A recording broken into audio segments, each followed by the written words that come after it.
I'm back. Hey guys, it's me back at it again with another episode of Transitions with Dr. Tam. A whole 2 years plus since the last episode, but we are here. And that's what matters. We're back at it. And I'm at a place in life where I am okay with having to put something to the side for a little bit and then pick it back up when I'm ready and full and excited about embarking upon this journey. So let me tell you a couple of things that have gone on. Since our last conversation, my daughter graduated from high school. She is attending college in Houston. And my son, my youngest son, graduated from high school as well not too long ago. And he will be headed to the University of Texas at Austin, where I went to school for undergrad. And that's exciting. What else? Oh, the very first episode that I did, I had these pink pants that I was trying to wear. And I felt a way about the fact that I gained 20 pounds during the course of the quarantine. And I am happy to announce that I have lost those 20 pounds and maybe about 22, 23 pounds. And I've been able to keep it off for over a year now. So I'm outside. Well, not really because it's so hot in Texas, so I'm not outside like that right now. But I'm proud of myself for having lost all of the weight. And what I did is I figured out what was actually going on with me. So I am currently 43 years old.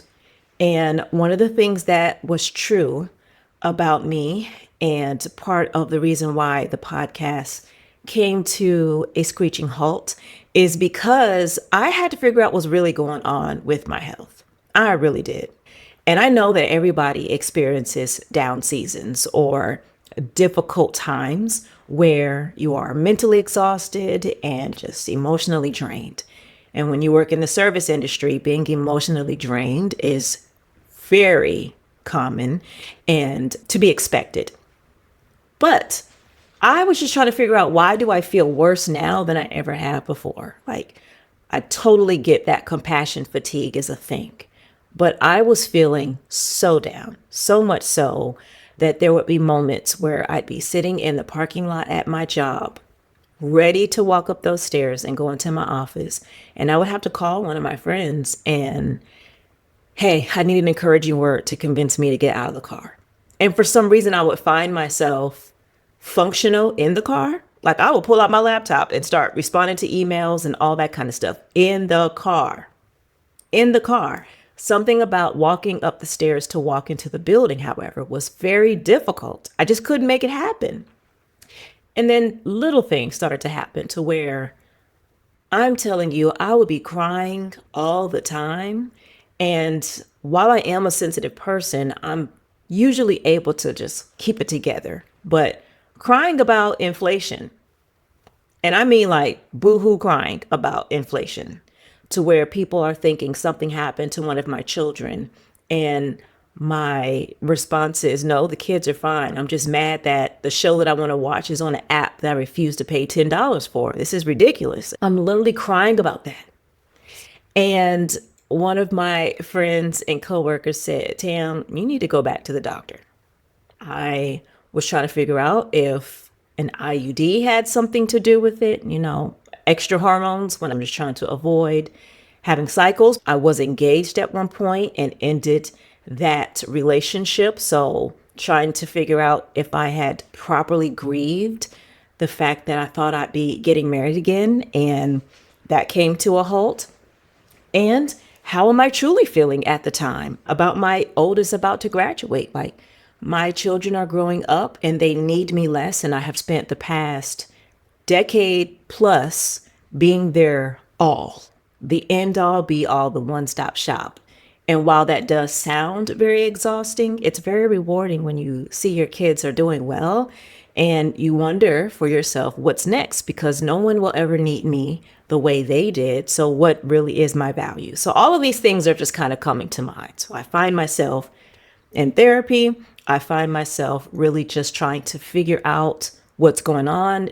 Is it really that I hate my job this much? But if I just hated my job that much, how is it that I'm able to do it in the car. Why is it that 3 a.m. in my bed when the world is still asleep, I'm able to just get things done? But at 11 a.m., I'm exhausted already. And I don't mean exhausted because I stayed awake all night, exhausted because I hate it here. I'm good in the car at 7:45 in the morning. But at 7:52 in the morning, I can't seem to open the door and get out of the car and walk into my office. Like I'm just trying to figure out what's going on. So I did, in fact, end up going back to the doctor where she had to like regulate my hormones. I went to an endocrinologist and figure out what was going on with me there so I could see all of the chemical imbalances, very low on vitamin D, very low on serotonin. And I just needed some help.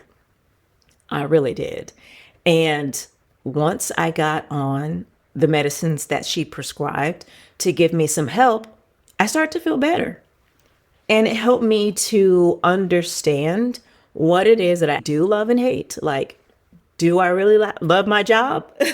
And I just didn't realize it because of all of the imbalances that were going on with me chemically. Or do I just need a change of pace? Is it time to move, you know? And because I recognize that I'm a person who thrives off of innovation and newness, I was able to recognize that perhaps just feeling mundane or feeling like a means to an end is contributing to a lot of the sadness. But the medicine did help.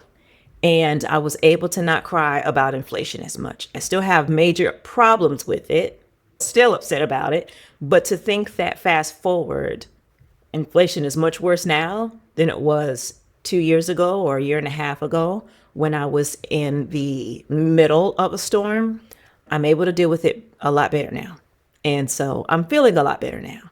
And I'm able to cope and manage things a lot better now. So that's some of the update as well. And all of that to say, went the long route there, but all of that to say, once things were regulated, the weight started to shed because I wasn't feeding my feelings and I wasn't starving my feelings. Like when I was in the middle of my depressive moods, I wasn't eating bad and I wasn't eating a lot, but my body, according to the doctor, was acting as if it was in starvation mode. Like I was in crisis mode internally. So once I got to a place to where my body could recognize that we're safe, then me eating better and eating healthy, the weight started to shed, even though I didn't really change my diet up very much, but was able to get things together.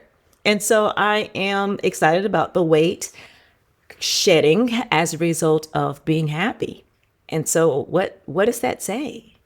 When I think about the phrase misery loves company, not only does that mean people who are miserable like to invite other people to be miserable with them, but even within your own infrastructure, misery loves company.